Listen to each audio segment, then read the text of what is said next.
자,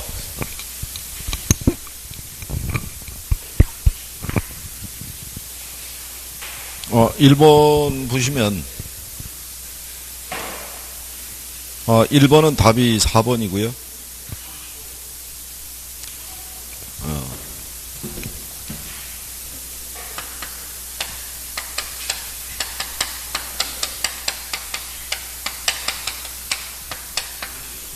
우리나라 표준산업 분류상에서 금융하고 컨설팅은 해당이 안 된다라고 얘기를 했고요.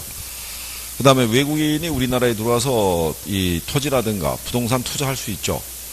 그러니까 제한하고 있다 그랬으니까 틀렸다는 얘기고. 3번은 지난번에 여러분들이 영속성을 푸셨잖아요. 장래에 기대되는 편익의 현재 가치라는 거는 영속성과 관련이 있으니까 3번은 틀린 거고요. 지난주에 우리가 개념했을 때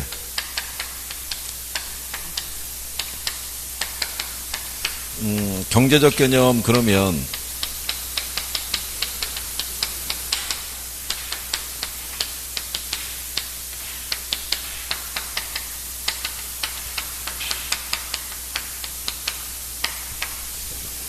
여기 보면 소비재 들어가죠.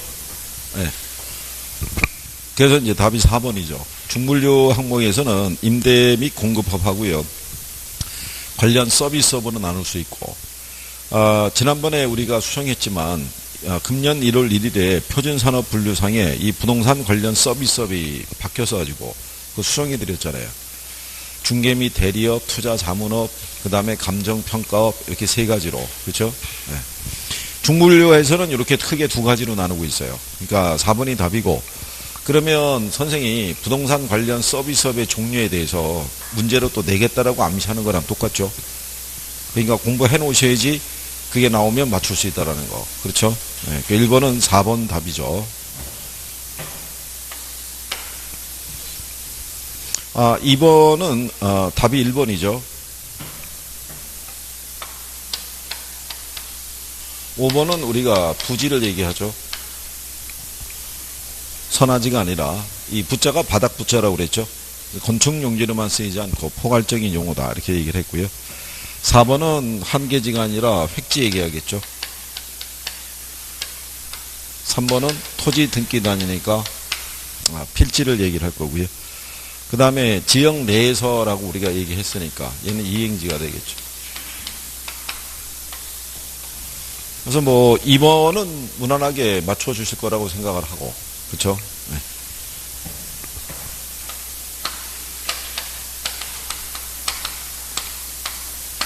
아, 3번은 답이 1번이죠.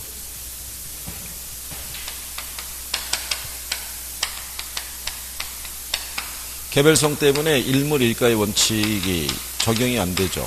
일물일가의 원칙은 이게 상품의 동질성을 전제로 한 완전 경쟁 시장에서만 성립이 가능하니까. 이게 3번에 부동산의 가격 형성, 감가상각, 수익 등을 개별화, 구체화하는 요인이라고 했을 때 질문을 하신 분이 있었어요.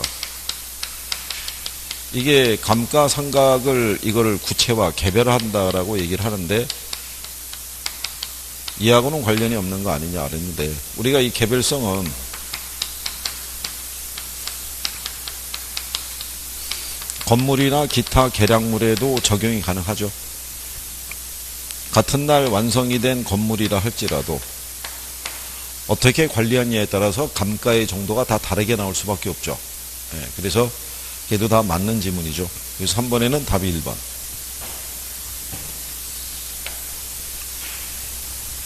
뭐 세 문제가 주어졌을 때 글쎄요, 2번하고 3번은 맞춰주시는 게 정상적이라고 보고, 1번은 이제 혹시 뭐 못 찾아서 틀릴 수도 있고, 그렇죠? 근데 출제자들이 1번을 의외로 까다롭게 둘 때가 있어요. 1번을 생각을 많이 하게끔. 그래서 시간을 뺏는 거죠. 거기서부터. 그래서 이제 리듬이 깨지는 거죠. 내가 생각할 때 갖고 있던 페이스가 거기서부터 흔들릴 수가 있고. 그리고 이제 분명히 말씀드리지만 1번에서부터 40번까지 가는 것도 중요하고요. 1번 문제에서 1번, 2번, 3번, 4번, 5번 지문이 이렇게 있을 때 1번 지문이 무슨 말인지 모르면 넘어가야 돼요. 그때는 5번까지 가봐야 돼요. 그러면 의외로 답은 쉽게 밑에 숨어 있을 수가 있어요. 1번이 무슨 말인지 몰라서 해독이 안 된다고 계속 여기 집착하시면 안 되겠죠. 하다 보면 이런 경우도 있어요. 얘가 무슨 말인지 모르겠는데 풀다 보니까 얘들은 아닌 거예요. 그러면 뭔진 모르겠지만 얘가 답이 되는 거예요. 그런 케이스도 있어요. 그러니까 지문 안에서도 문제 안에서도 5번까지 갈 수 있는 거. 그 다음에 이제 4번에 수요와 공급의 탄력성에 대한 거. 답은 4번이죠.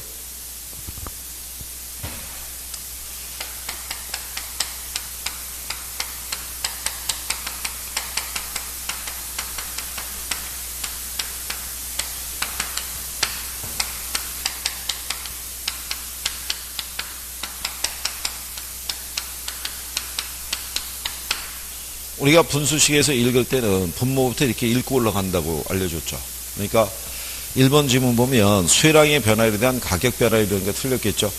가격 변화에 대한 수요량의 변화를 지칭을 하겠죠. 그렇죠? 그 다음에 이제 얘가 가격이 10% 변할 때, 그렇죠? 얘가 10% 변했다.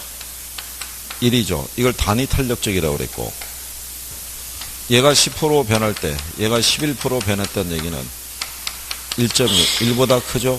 이걸 우리가 탄력적이라고 그랬죠.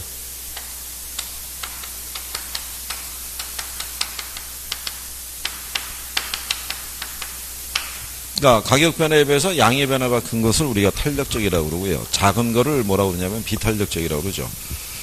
그래서 2번 지문에 가면 수의 가격 탄력성이 크다는 것은 양의 변화보다 가격의 변화가 크다. 그러니까 틀렸겠죠. 가격의 변화보다는 뭐가 커요? 양의 변화가 큰 걸 얘기하겠죠. 그걸 탄력적이라고 얘기를 했으니까. 그렇죠?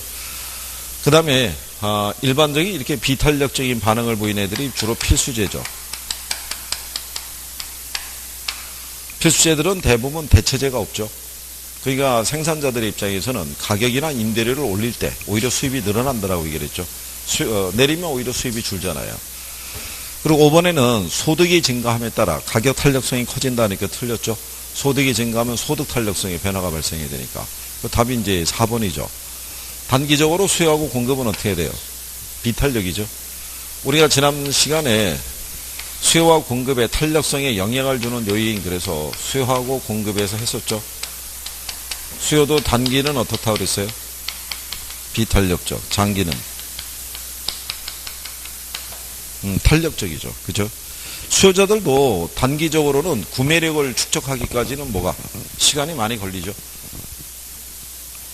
그리고 만약에 예를 들어서 유가가 인상이 됐어요. 그래서 리터당 만약에 한 2,500원 해요. 그렇다고 많은 사람들이 차를 다 두고 다니냐면 그렇진 않죠. 차를 그냥 계속 평상시와 똑같이 몰고 다니는데, 원래 한 달 주유비를 한 30만 원 썼는데 이게 보름 만에 30만 원이 지출이 되면 부담을 느끼기 시작하죠. 그럼 차를 두고 다니는 횟수가 커지죠. 그러니까 기간이 경과할수록 반응이 탄력적으로 나오는 거죠.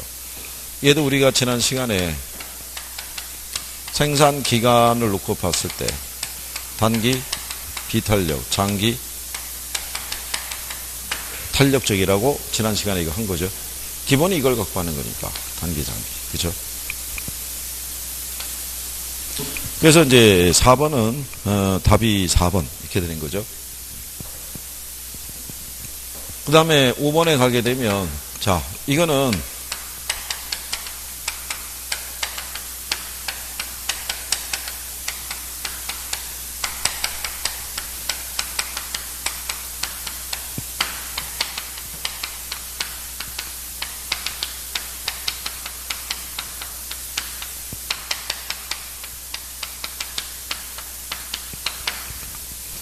이렇게 분수식에서는 3개의 변수 중에서 2개의 변수를 준다라고 그랬어요. 그죠? 지금 가격 탄력성이 얼마예요? 0.5인가요? 소득 탄력성은 1.5죠. 얘가 지금 몇 프로 상승했대요? 4%가 상승하면 얘가 줄죠. 네. 이 크기만큼 줄어든다는 얘기니까 2%가 준다는 얘기고, 얘가 지금 몇 프로가 상승했대요? 그럼 얘가 늘어나겠죠. 0보다 크니까 2 곱하기 1.5 하면 3%죠. 그럼 3에서 2 빼면 1%죠. 그러니까 변화율이 몇 프로? 1%. 그렇죠? 네. 지난주에도 여러분 푸신 게 1%였잖아요. 그렇죠? 이번에도 1%고. 이게 중간에 가시다 보면 곳곳에 지난주에 했던 거하고 이게 연계되는 내용들이 많은 거예요. 그래서 1회차하고 2회차는 매칭을 시켜놓고 풀게 하는 거예요. 반복을 시키기 위해서. 그리고 3회차가 되면 다시 패턴이 바뀌어져요. 그리고 3, 4회차를 또 묶어서 푸신 다음에 5회차 정도가 이제 종합적으로 그동안에 했던 걸 가지고 종합적으로 물어보죠. 근데 그렇게 해서 이제 성적이 어느 때까지 이제 개선이 되느냐, 이걸 봐야 되잖아요. 그죠?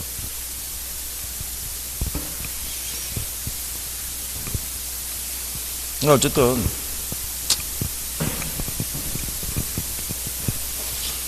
아직은 우리가 어쨌든 뭔가는 해볼 수 있는 거예요. 그죠? 네? 한 45일 정도 남았었기 때문에 뭔가는 해볼 수는 있어요. 그러니까 개선을 시킬 수는 있다고요. 이게. 그죠? 그러니까 이제 거기서 조금만 해주시면 돼요. 결국 요게 정확하게 이해가 돼야 돼요. 용어가. 그래야지 문제를 쉽게 풀 수 있어요. 그러니까 전부 다 이건 1분 안에 풀게끔 준다라고 생각하시면 되겠고.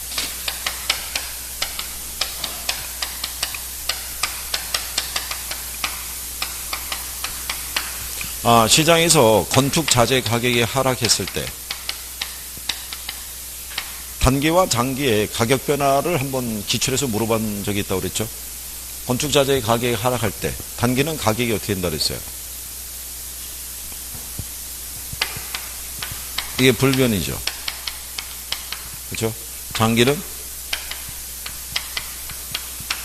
하락하겠죠. 그죠? 단기는 공급의 변화가 없으니까 건축자재 가격이 하락하더라도 단기는 공급을 움직일 수가 없잖아요. 장기는 공급이 늘어나니까 가격이 하락하겠죠. 그래서 기출해서 단기와 장기의 변화를 한번 출제한 적이 있죠. 그래서 4번에 보시게 되면 장기 균형에 대한 설명 중에서 옳지 않은 것. 답이 1번이죠. 수의 증가는 장기적인 공급의 증가로 이루어져서 균형 임대료가 같아진다고 했는데 장기는 이제 가격이 하락하겠죠. 공급이 증가하니까. 그럴 때 공급이 늘어날 때 비용이 변화가 없으면 장기적으로 가격은 불변이고요. 비용이 증가하게 되면 장기적으로 가격은 어떻게 된다? 상승한다라고 얘기를 했죠. 그래서 장기 공급 곡선에 있었을 때 비용이 일정할 때 장기 공급 곡선은 수평, 비용이 증가할 때는 우상향한다. 이렇게 얘기했던 거죠. 그래서 가끔 이 균형 상태가 나오죠. 그래서 4번에 보면 부동산의 장기 공급선이 수평이라는 것은 공급량이 증가함에도 생산비가 불변이라는 걸 얘기하고요. 근데 일반적으로는 공급이 증가하면 생산 요소 가격이 상승하죠. 그래서 기본적으로 장기 공급선은 우상향하는 형태를 띈다라고 얘기를 하죠. 그래서 그 6번에는 답이 1번. 자, 그러면 이제 여기 또 6번까지 했었을 때, 그쵸? 경제에서 이제 4번, 5번 계산이 되신 분들은 맞출 거고, 6번에서 이제 또 갈릴 수가 있고, 그쵸? 또 탄력성 개념이 조금 취약했다 그러면 4번에서도 또 오답이 나올 수가 있고, 만약에 계산도 안 됐다 그러면은 여기가 전멸할 수도 있죠. 그러면 안 되죠. 그쪽에 개념 정도는 정리하셔야 되겠고. 7번에 경기 변동이 있을 때, 경기 변동은 나오면 무조건 맞춰줘야 되죠. 경기 변동에서의 답은 5번이죠. 7번은. 부동산 경기 이 순환 국면은 불규칙하고 명백하게 나타나진 않죠. 그 다음에 거미집 모형은 우리가 수업 시간에 얘기했지만 상업용, 공업용 부동산에서도 강하게 나타나죠. 주거용이 전혀 안 나타나는 건 아니지만 주거는 필수적이기 때문에 경기가 불황이더라도 주택은 구입한다는 얘기죠. 상대적으로 적게 나타난다 그랬고, 순환 변동 외에도 이런 변동이 존재하죠. 추세 변동, 계절 변동, 무작위적 변동, 이거 했었죠. 이건 장기적 변동이고, 지난주에 여러분들이 정부의 파리 부동산 대책, 이거 무작위적 변동이다, 뭐 이렇게 하고 풀어봤잖아요. 그죠? 그런 얘기고요. 그 다음에 일반적으로 일반 경기하고요. 상업용, 공업용 부동산 경기는 얘는 동시순환하고요. 그 다음에 주거용 부동산하고는 무슨 관계? 역순환이라고 그랬죠. 그러니까 얘네가 같을 수가 없겠죠. 그러니까 일치한다 그랬으니까 틀렸겠죠. 그래서 우리가 경기를 측정할 때, 그쵸? 공급 지표로는 건축량을, 수요 지표로는 거래량을 쓴다고 그랬죠. 그래서 생산과 소비가 원활하면 경기가 좋아지는 거고, 그렇지 않으면 경기가 위축이 된다. 이렇게 이제 설명한 거죠. 그래서 7번은 답이 5번.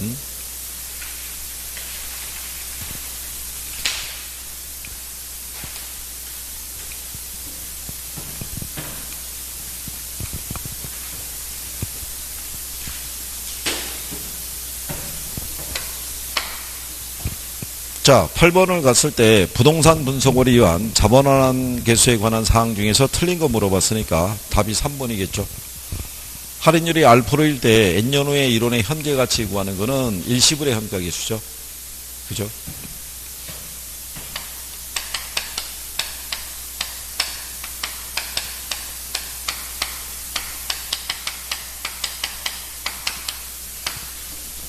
이게 분수식에서는 이 분자가 미지수라고 얘기를 했어요. 그죠?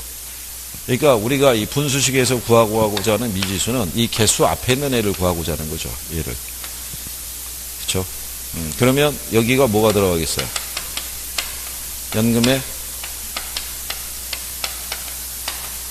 얘를 구하기 위해서 우리에게 뭐를 줘요? 이걸 주죠. 그렇잖아요. 연금을. 연금에다가 뭐를 곱하면, 이 개수를 곱하면 이 총액을 구할 수 있다. 이런 얘기죠.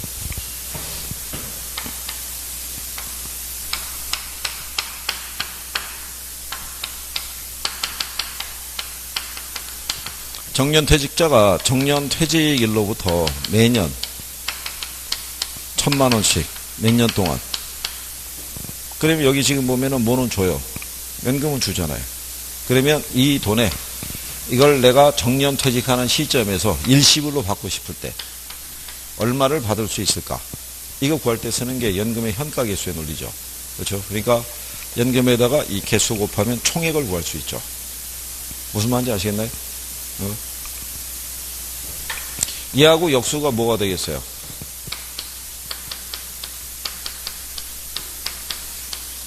우리가 돈을 빌리면 갚아나가야 될 원리금이 있죠. 이거를 구해야 되는 거죠.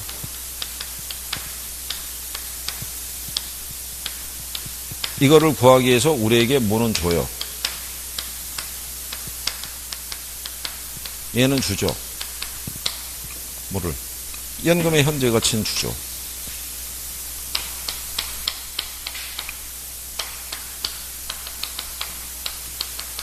대출기간이 20년이고요. 현재 1억을 빌렸어요. 그럼 20년의 기간 중에 나 얘 갚아야 되잖아요. 그렇죠? 그러면 매년 얼마씩 갚아야 되는지 이 원리금 계산하는 게 그게 저당상수의 논리잖아요. 그러니까는 저당상수는 이 총액을 뭐 하는 거예요? 나는 할부금 구하는 거죠. 얘는 얘들을 합한 걸 구하는 거고. 그래서 지금 식을 보면 두 개가 지금 바뀌어 있잖아요. 두 개가. 그 역수죠, 둘이. 저당상수하고 뭐하고? 연금의 현가계수하고. 그렇죠? 그래서 거기 보면 5번 지문에 이렇게 돼 있죠. 저당상수란 연금의 현재 가치를 기준으로 매기말 수령액 또는 지불액을 결정하고자 할 때 사용되는 율을 말한다. 그렇게 돼 있잖아요. 그러니까 자, 여기서도 복잡한 거는 안 물어봐요. 안 물어보니까 기본적으로 내가 할 수 있는 것만이라도 정리해 갖고 가시면 되죠. 읽었을 때 연금이라는 표현이 나오면 매기라는 표현 들어온다 그랬잖아요. 매월 또는 매년 이런 표현이 들어와야 되잖아요. 없잖아요. 아무리 봐도. 그렇죠? 네, 그래서 그런 건 정도는 이게 찾아주시는 거예요. 그래서 감채인계수도 이게 할부금 구할 때 쓰는 거라고 그랬죠. 1번의 감채인계수도 문장을 잘 읽어보시면 N년 후에 이론을 만들기 위해 매년 불입할 액수 있죠. 즉 연금을 구할 때 쓰는 게 감채인계수의 논리죠. 그렇죠? 그러니까 그런 정도로만 구별하시고 역수관계 알아두시고 어디에 쓰이는지 정도만 알아두시면 돼요. 자, 그 다음에 이제 9번이 있죠. 대부비율 구하라고 그랬죠.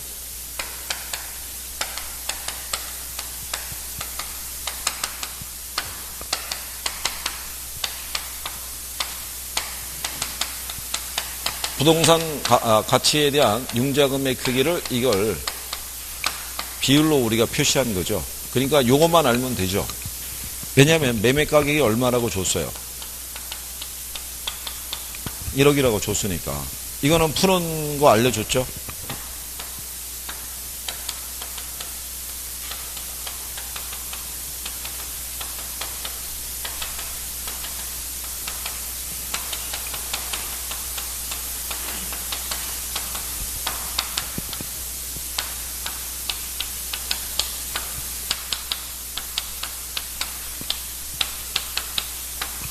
계산하면 5천만 원 나오죠.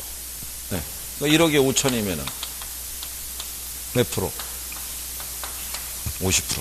그죠? 이거 어디서 해봤어요? 금융에서 해봤잖아요. 상가의 최대 융자금 계산할 때. 그렇죠? 그 공식이죠. 여기. 그러니까 이제 활용하는 거죠. 그러니까 학개론 계산 논리가 대부분 그래요. 처음에 딱 보면 잘 모르시는 분들은 되게 어려울 것 같다 그러는데 아는 분들은 요령이 간단한 거죠. 그래서 1분 안에 풀 수 있게끔. 심한 거는 계산기 안 써도 될 만큼. 그렇죠? 그러니까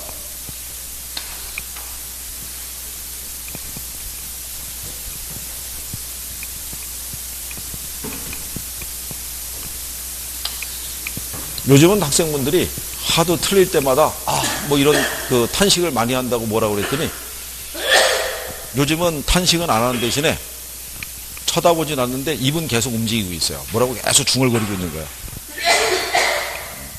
이걸 풀라고 냈냐 뭐 이러면서 중얼중얼 계속 하는 거죠. 그러니까 이제 틀린 건 어쩔 수 없어요. 그죠? 네, 그 부분에 대해서 뭐 미련을 갖고 싶을 필요는 없고 내가 알고 있는 건데 확실한 건데 그거 안 틀리는 게 중요해요. 그죠? 그걸 틀리는 게 억울하잖아요. 난 어차피 이거 안 됐어. 그러니까 얘는 버려도 되는 거죠. 안 되면. 근데 기본적으로 내가 했던 것만큼만 정리하시면 되죠. 자, 그 다음에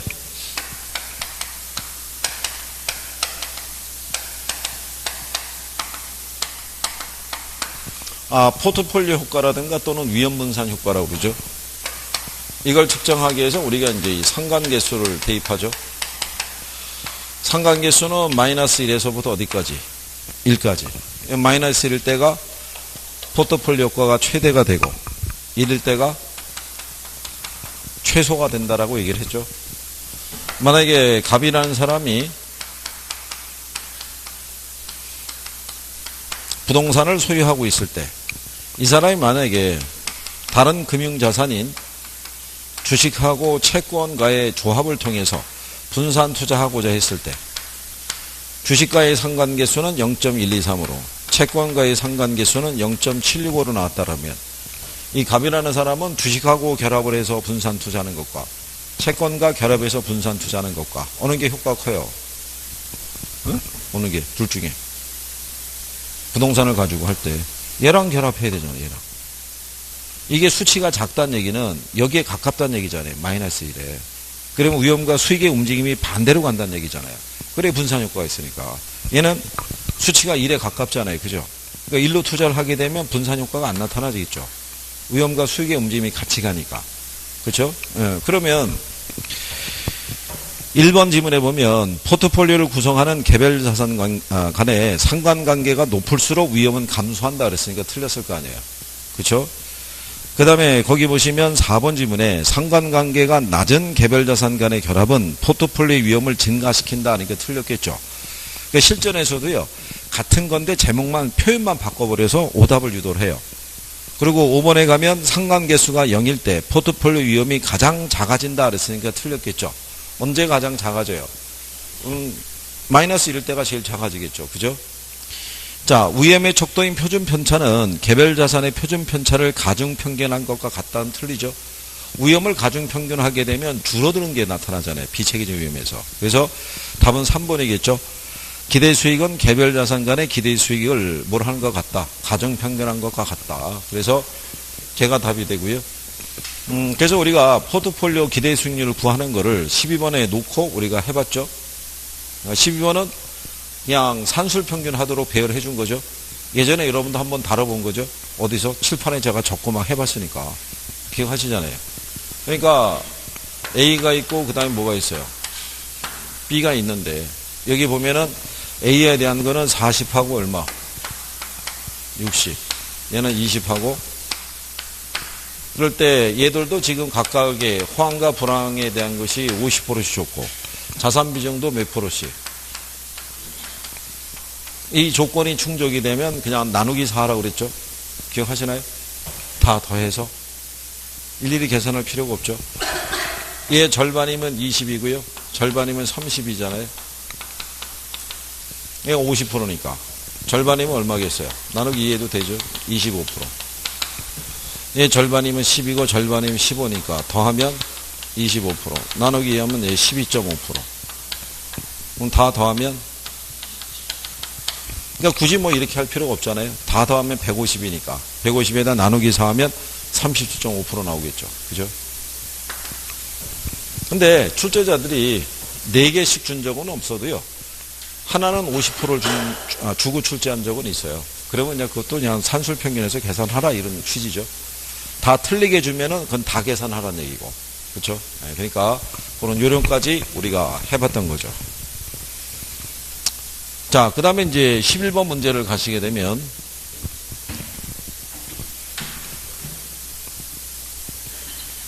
할인연금 수지 분석법이라고 아시죠?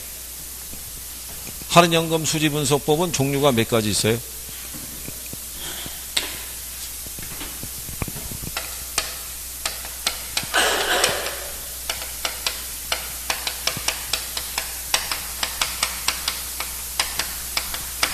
자, 요 할인연금 수지 분석법이 있고요. 우리가 이렇게 할인기법이 있었을 때, 할인기법 하면은 이렇게, 요 중에서 얘네는 이제 그 할인연금 수지 분석법이고요. 얘는 현가 회수기한법이라고 그랬죠.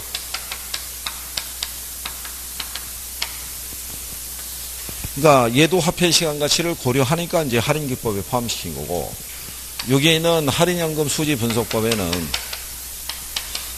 수년가법, 수익성지수법, 내부수익률법. 얘는 뭐보다 크거나 같으면 투자해요. 얘는요.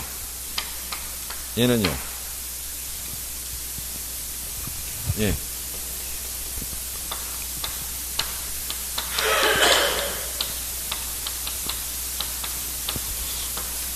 요걸 이제 출제자들이 물어보기 시작했어요. 얘를 왜 물어보냐면 0하고 1이잖아요. 내부 수익률하면 제일 먼저 떠오르는 게 갖게 해준다. 순환가를 0으로 만든다. 수익성지수를 1로 만든다. 거기까지는 정리가 되는데 막상 얘가 뭐하고 비교하는지를 까먹는 경우가 있어요. 그래서 출제자들이 그거를 활용을 하죠.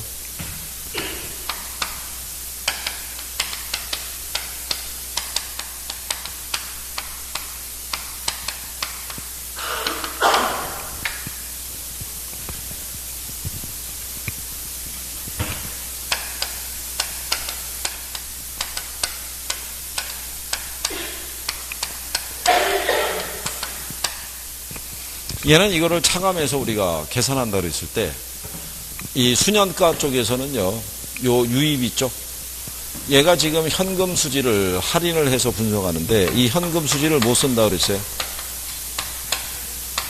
이게 세후소득 쓴다고 그랬어요. 그래서 요 유입을 뭐로? 세후소득으로. 그죠? 그러면 세후라는 거는 무슨 투자일까? 그 표현으로 바뀌는 것 정도만 인식을 해주셔도 돼요.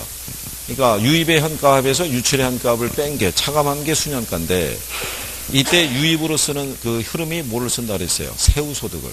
그죠? 그래 여기 유출하는 거는 뭐 지분 투자액이죠. 총 투자액이 아니라 세전하고 세후는 우리가 지분 투자액이라고 했으니까. 그래서 이 표현 바뀌는 것 정도 알아두시면 되고 얘들은 얘네 둘을 뭐 하는 거예요? 나눠서 계산하고 얘네는 이 둘을 어떻게 해야 돼요?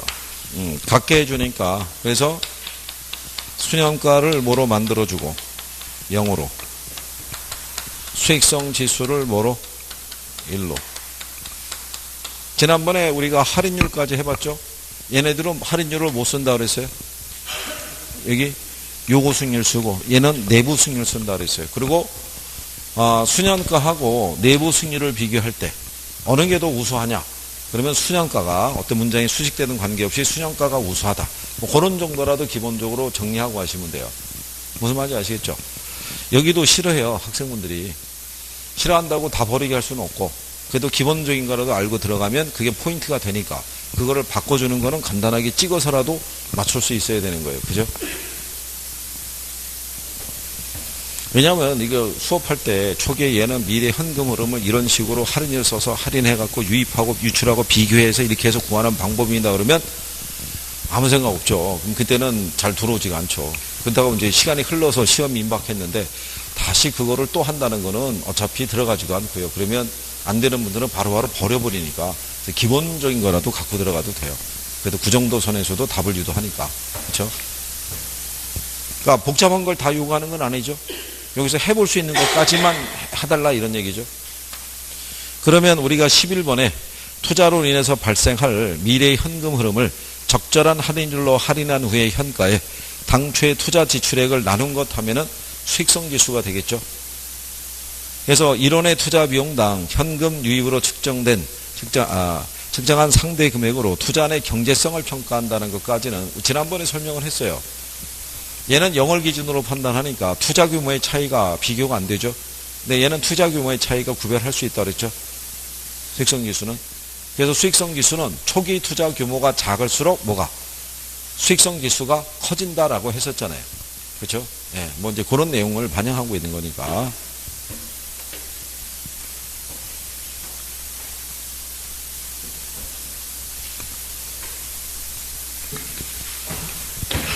자, 지난번에 여러분들은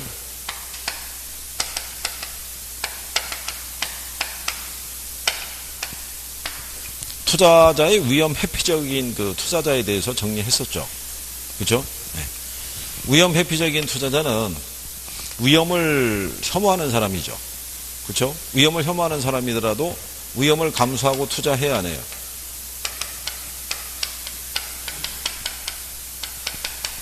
어떨 때 감수하고 투자한다 그랬냐면 위험을 감수할 만한 뭐가 주어지면 대가가 주어지면 즉 기대 수익률과 얘가 크면 그렇죠? 그 다음에 또 하나는 무슨 위험?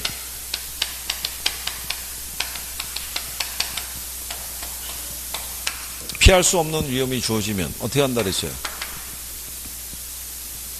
반드시 뭐를 요구한다? 대가를 요구한다. 그래서 이제 뭐를 높인다 그랬어요? 그러면 우리가 지난번에 했었죠?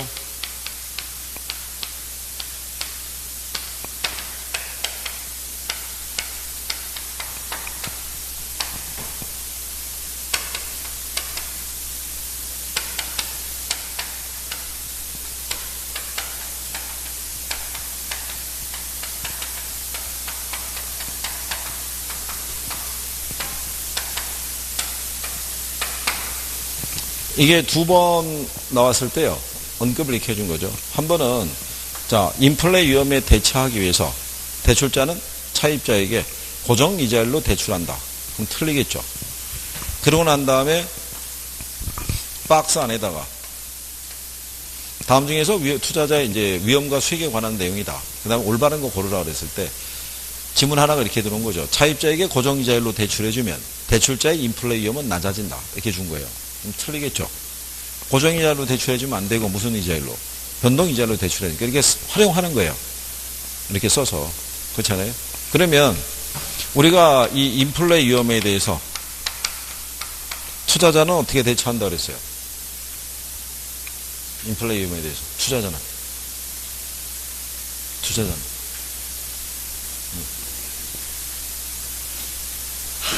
이게 똑같은 거잖아요. 여기에는 인플레 위험이 있죠. 얘가 피할 수 없는 위험이잖아요. 얘를 높이죠. 얘도 뭐를? 요구 수익을 높여서. 무슨 아시겠죠? 네? 여기서 고정구자율로 대출받길 선호한다. 뭐 이렇게 하면 또 안 되겠죠. 그건 차입자 얘기니까. 그렇잖아요. 그러니까 요구 수익을 높여서 대처하는 거예요. 그러니까 이 사람은 위험 회피적인 사람이죠. 그죠? 네? 그 스타일을 알아야 되죠. 그러니까 이 사람은 자기가 부담하는 위험에 대해서 요구 수익률을 낮추는 논리는 없다고 그랬어요. 그럼 거기 여러분들이 13번에 보시면 자 1번 지문에 부동산 투자자는 부동산 투자의 위험이 증가할 때 요구 수익률을 낮춘다 그러면 틀리죠. 그 2번에 보면 부동산 투자자의 요구 수익률은 체계적 위험이 증대됨에 따라 감소한다 그러면 틀리겠죠. 증가해야 될 거 아니에요. 그렇겠죠. 네, 4번은 수익이 아니라 위험이겠죠. 위험을 통계학적으로 분산이나 표준 편차로 측정할 것이고 자, 기대 수익률의 조정을 할 때는 상향 조정이 아니라 하향 조정한다고 그랬죠. 그렇죠? 답이 3번이겠죠. 무이업률의 상승은 투자자의 요구 수익률을 상승시키는 요인이 되겠죠. 그죠? 그러니까 그런 내용 정도를 이렇게 묶어서 정리할 수 있으시면 되죠. 그렇게 해서. 그게 이제 무슨 말인지를 이해하시면 되죠. 그죠?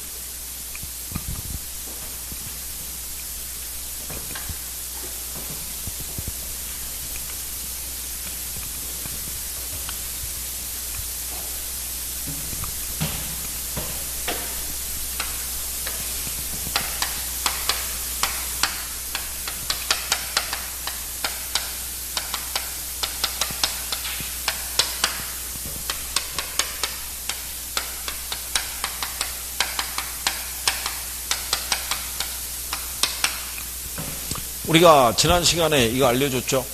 ABS하고 MBS하고 에? 어느 게 부채증권이라고 그랬어요? 어느 게 부채증권이다. 둘 다라고 그랬죠? 이게 백의 의미니까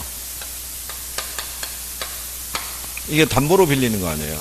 부채증권이잖아요. 둘 다. 그렇죠? 그거를 인식을 하면 문제상에서 그 15번에 먼저 가보시면 1번에 신탁증서금융, 자당담보증권, 자산유동화증권은 지분금융이다 그러면 그게 틀렸을 거 아니에요. 그렇죠? 가끔가다 얘네가 지분이냐 부채를 이렇게 구분하는 거를 이렇게 지문으로 들어와요. 그러니까 기본적으로 그거는 정리를 해줘야 된다고 그랬어요. 그죠? 지분금융의 대표적인 거는 이거 얘기했었죠. 조인트 벤처, 신디케이트, 리츠 그래가지고 그죠? 네, 이렇게 해서 세 가지를 우리가 정리했으니까. 구별을 일단은 하실 수 있어야 되죠. 자, 그러면 여기 MBS에 가게 되면 우리가 지분형 MBS가 있고요.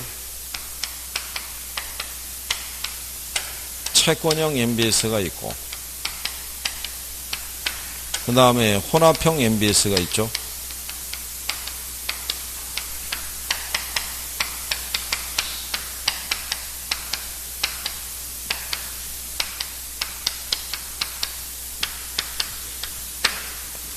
여기 있는 요 지분형 MBS는 MPTS는 얘는 지분증권이라고 그랬어요. 부채증권이라고 그랬어요.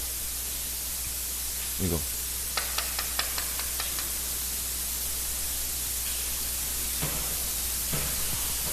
얘가 부채증권이잖아요.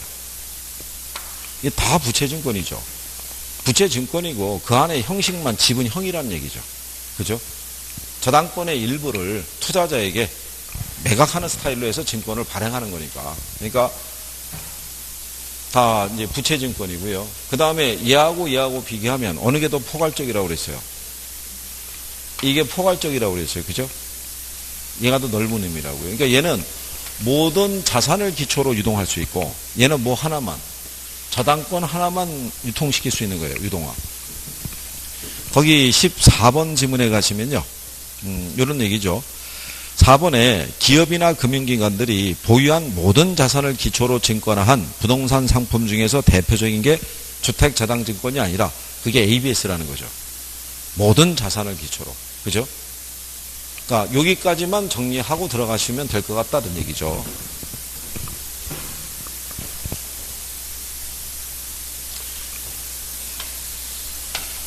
그때 우리가 수업 시간에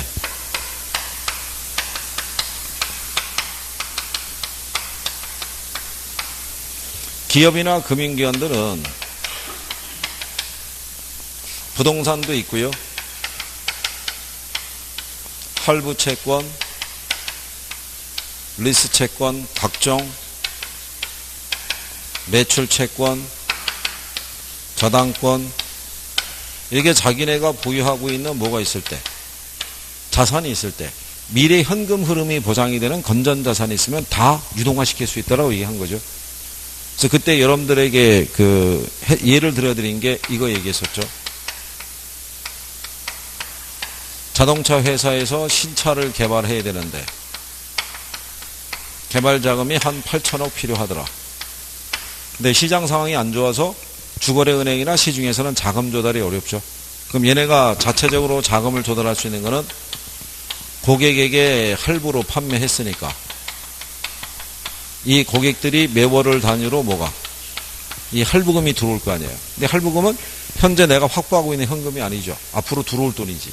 그러니까 여기에 관한 채권을 뭐를 설립을 해서 SPC를 설립을 해서 여기에다 양도하는 거죠. 이 권리를. 그래서 얘네는 이거를 기초로 원리금을 지급해갔다고 약정을 하고 누구에게? 투자자에게 이걸 발행을 하죠. 그럼 투자자는 모기업의 신용도와는 관계없죠. 이 권리를 얘가 갖고 있으니까. 그래서 이것만 보고 투자하죠. 이 자금이 이렇게 들어가서 얘네 이걸 개발을 하죠. 그렇죠? 그러면 지금 자동차 회사가 할부금을 기초로 해서 증권을 발행할 수 있다는 얘기는 카드사도 발행할 수 있죠. 그 다음에 건설사도 발행할 수 있죠. 앞으로 들어올 중도금이 있으니까. 이렇게 모든 자산을 기초로 유동할 수 있는 대상이 ABS. 그렇죠? 근데 여기 있는 주택저당증권은 이 자산 중에서 요거 하나만, 저당권 하나만 유통화시킨다는 거예요. 요거만. 근데 우리가 배우는 건 부동산 학이잖아요. 그러니까 이걸 다 유동하는 것까지는 신경 쓸 필요가 없죠. 요거 하나만. 그러니까 여러분 시험에서는 주로 요걸 내는 거죠. 요걸 유동화시키는 거. 그렇죠? 근데 이제 얘가 시험 지문상에서 한 번은 떴으니까, 그러니까 개념 정도는 알고 들어가면 된다는 얘기죠. 얘가 좀 더 포괄적이라는 거. 그렇죠? 그래서 그런 정도만 알아두시면 되고. 그 다음에 여기에서는 우리가 지난번에 소유권, 원리금 수취권, 조기상환 위험했을 때 이건 한 거 기억하시죠?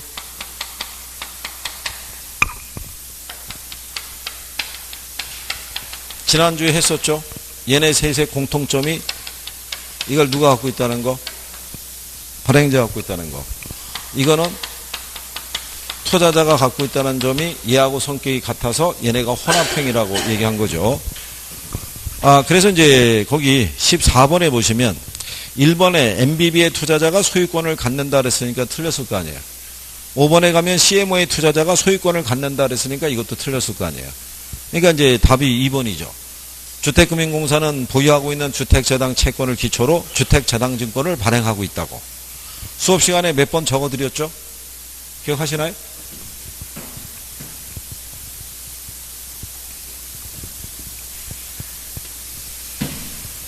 주택금융공사는요, 보유하고 있는 주택저당 채권을 기초로 이 주택저당 증권 있죠? 얘를 발행하고 얘를 담보로 주택저당 채권, 담보부 채권을 발행한다라고 얘기를 했죠.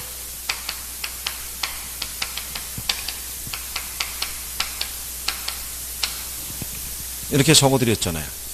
얘는 그대로 제목대로잖아요. 주택저당 채권을 뭐로? 담보로 발행하는 채권. 근데 실제로 우리나라 주택금융공사에서 발행하고 있는 구조는 이거 하나밖에 없다고 그랬잖아요. CMO. 다계층 채권으로만 운영이 돼요. 명칭은 저렇게 돼 있는데. 그리고 얘는 발행하진 않고요. 얘는 MBB는 법의 규정에서는 발행할 수 있다라고 허용은 돼 있는데 실제로 운영은 안 해요. 주로 이것만 해요. CMO만. 그리고 그때 얘기해 줬죠. 주택저당 채권이라는 것은 만기가 몇 년 이상, 10년 이상의 저당권 있죠. 저당권의 명칭을 주택저당 채권이라고 해요. 용어상에서. 그거는 여러분들이 보시다시피 CMO를 발행하려고 그러면 최소한 발행 기초가 되는 저당권에 대출 기간이 몇 년 이상은 되겠어요. 10년 이상은 돼야 돼요. 저게. 그래야지만 단기, 중기, 장기 투자자를 다 유치할 수가 있어요. 그죠? 이거 칠판에 적은 거 기억하시나요? 이것까지는 시험에 나온 거예요. 위에 것까지는. 우리 지금 지문 넣은 것처럼 주택금융공사는 보유하고 있는 주택저당 채권을 기초로 주택저당증권을 발행하고 있다. 여기까지는 쓴 거예요. 지문에서. 그러니까 이걸 이제 표현을 한 번이라도 봐야지 무슨 말인지는 알 거 아니에요. 그게. 그렇지. 얘네 이거 발행하고 있다고 그랬어. 이렇게 정도는 알 거 아니에요. 전혀 안 봤으면은 얘네가 언제 이런 걸 발행했지? 이렇게 하면 또 틀리잖아요. 그죠? 그 정도만. 그래서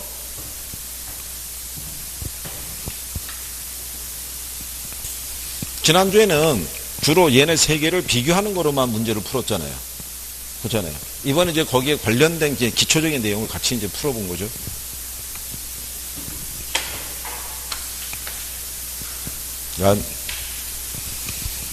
괜찮아요. 이렇게 하면서 하나 둘씩 또 정리해 가는 거예요. 이게 듣고 돌았으면 어차피 좀 잊어먹게 돼 있고 그러기 때문에 자꾸 기억은 이제 두들겨 줘야 되는데 똑같은 형식으로 풀면 의미가 없잖아요. 예, 그 거기 알아야 될 범주만 잘라가지고 문제로 이렇게 자꾸 달아보시면 되죠. 자, 그래서 14번에는 답이 2번이죠. 그 다음에 이제 15번에 가시게 되면 부동산 금융에 관한 내용이다. 맞는 거를 물어봤을 때. 그쵸? 답은 일단 4번이겠죠.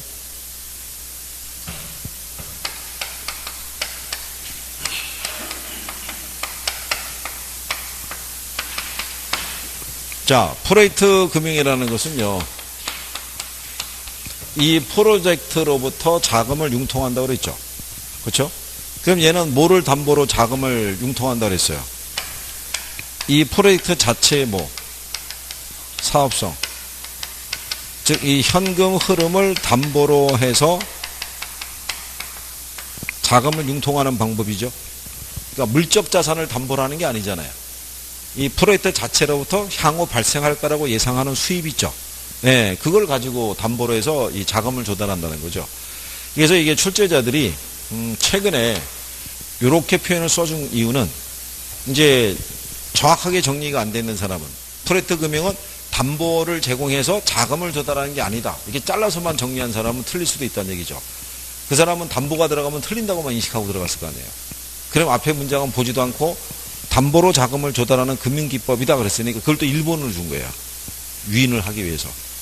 이제 그렇게 유도하니까. 그래서 이걸 담보로 해서 자금을 조달하는 거죠. 그러니까 이게 앞으로 클 거라고 생각하면 투자자는 당연히 그 수익을 기대하고 투자를 들어가는 거죠. 무슨 말인지 아시겠나요? 예를 들어서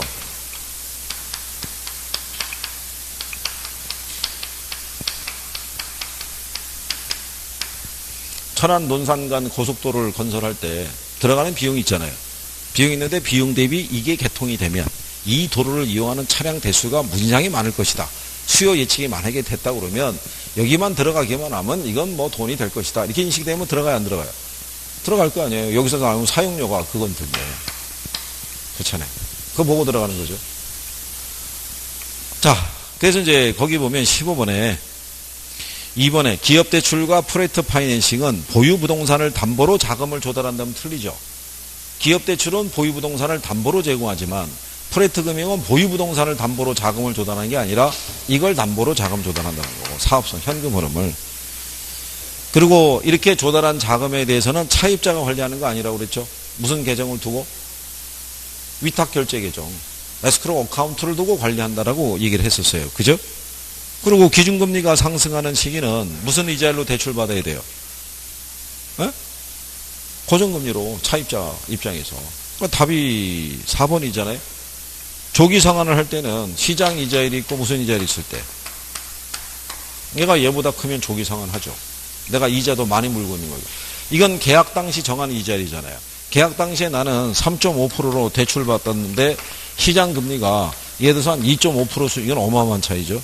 2.8% 수준이라고 그러면 내가 이자를 굳이 많이 낼 이유가 없잖아요. 그러면 뭘 한다는 얘기예요? 조기 상환할 거 아니에요. 요즘은 또 이걸 가지고 또 지문으로 또 한 2번 인용을 했어요. 기출해서. 그죠? 네, 그래서 15번에는 답이 몇 번? 4번. 그죠? 여기까지 한번 풀어보신 거죠. 자, 잠깐 쉬었다가 이어서 해보시죠.